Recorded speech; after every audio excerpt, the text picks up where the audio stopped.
What's going on, everybody? My name is Michael Weer, and this is my movie review for the movie The Curse of La Llorona. Guys, The Curse of La Llorona is the newest movie in the Conjuring universe. You had The Conjuring Part 2, Annabelle Creation, and then The Nun, and now The Curse of La Llorona. The timeline of these movies is really shaky. I'm not really sure where this one fits in. Somewhere before Annabelle... No, because Annabelle Creation is there. This is Annabelle, so it's like somewhere before The Conjuring, but it's after Annabelle Creation. So are the Warrens around? Maybe. Do they show up?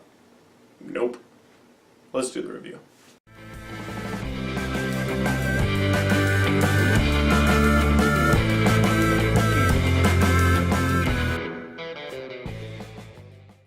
So guys, The Curse of La Llorona is directed by Michael Chavez, and it stars Linda Cardellini as the woman who is not La Llorona, like the only other main character in this movie that isn't La Llorona. There's other characters not as important as her, and she is from the movies like Scooby-Doo, and Scooby-Doo 2, Monsters Unleashed. I think she's in that movie. She has to be in that movie, right? She's Velma in both movies? Because on IMDb she's only listed for the one. And she's also listed in Avengers Age of Ultron, but I don't know where she was in that. So I'm just going to say from the Scooby-Doo movies, that's the lady they chose. And she's a good actress, don't get me wrong. I enjoy her in this movie, but I'm just saying that if anybody else from that movie had shown up in this movie, would have made it 10 times more fun. Like Freddie Prinze Jr. just walking through a scene. How about like, because she's Velma and he's Fred. It didn't happen. Oh well. Guys, before I get into what the movie The Curse of La Llorona is about, I have to tell you what The Curse of La Llorona even is, or what this movie explained it as. If you know, put that in the comment section down below. We'll talk about it, but before we get to that, I'll just tell you guys what the movie said it was. So apparently La Llorona was the most beautiful woman in all of Mexico. She married a very, very rich man. They had 2 kids, but as they aged, she started to look a little uglier, and so he was like, I'm going to cheat on you, and she's like, oh yeah? I'm going to kill your kids. She did. And because she did that, I guess she got cursed to then walk the world and kill other people's kids. That's it. I mean, I don't know. That's it. Just kill other people's kids. There's no rhyme or reason to it. There's just no, like, oh, this is why she's going to kill your kids. They were bad. No, it's nothing. She's just killing kids, I guess. That's it. Okay, so with that out of the way, guys, let's talk about what this movie is about. The movie picks off with Linda Cardellini's character. She's a social worker. She gets a report that 2 kids who were in an abused home before didn't show up at school, so she has to go check it out. So she goes to check it out, and when she gets there, she finds both of the little boys locked in a closet with all these satanic symbols on it, and the mom actually attacks her. So she's like, okay, we gotta separate you kids from your mom. Mom put in jail for the night, kids to a group home in the night. Everybody's safe.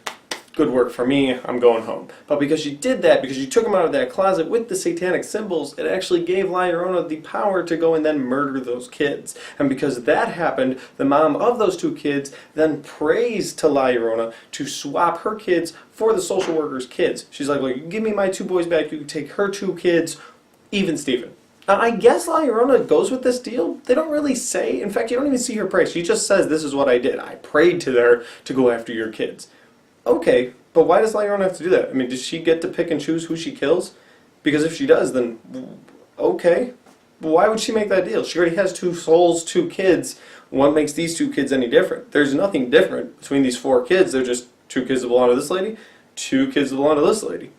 That's it. But I guess she goes for the deal and goes after her. And so Linda Cardellini's character has to protect her kids.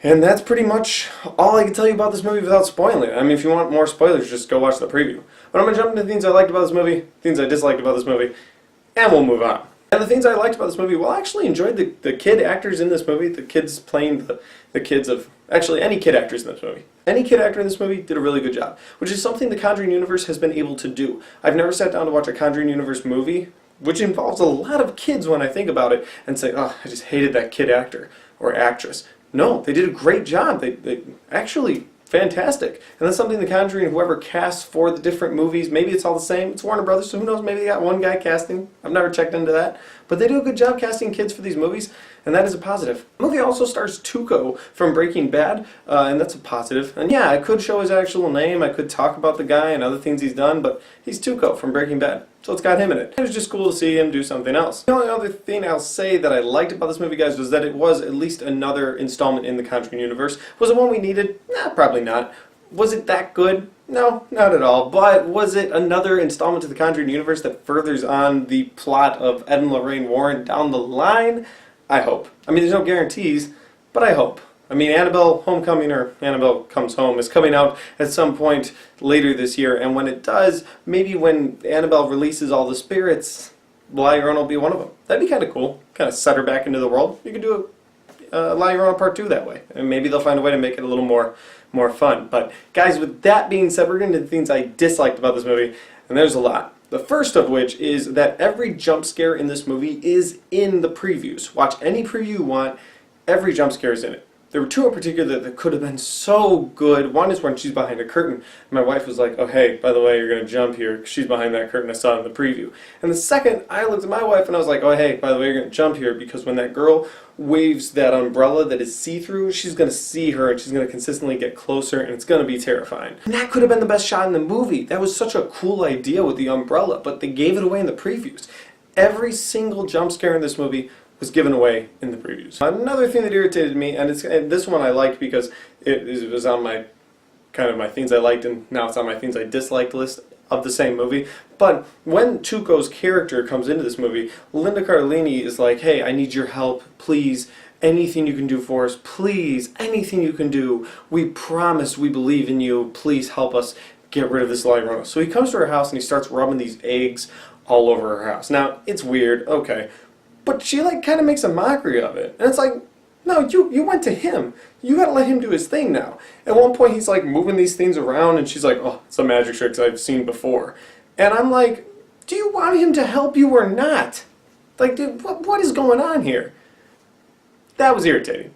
Very sloppy writing. Very bad writing. She either wanted his help or she didn't want his help. But she didn't even have to make fun of his eggs. And then at one point, they really focus on the eggs in this movie, so I'm going to focus on that in this review. At one point, he's making eggs, and he's like, these eggs are for eating, not for, like, magic. But then before they can do it, the ghost shows up like a dick, and they don't even get to eat dinner. So what was the point of that scene? I don't know, but more eggs. Guys, the final thing I disliked about this movie was something that horror movies tend to do. Sometimes they can set up a really good idea and have a really unstoppable demon or ghost go after just a normal human. And the human's doing everything it possibly can to stop this thing, but nothing's working because human versus demon, demon's gonna win, right? Except that last moment when they're able to do something that I don't want to spoil that just stops her dead in her tracks.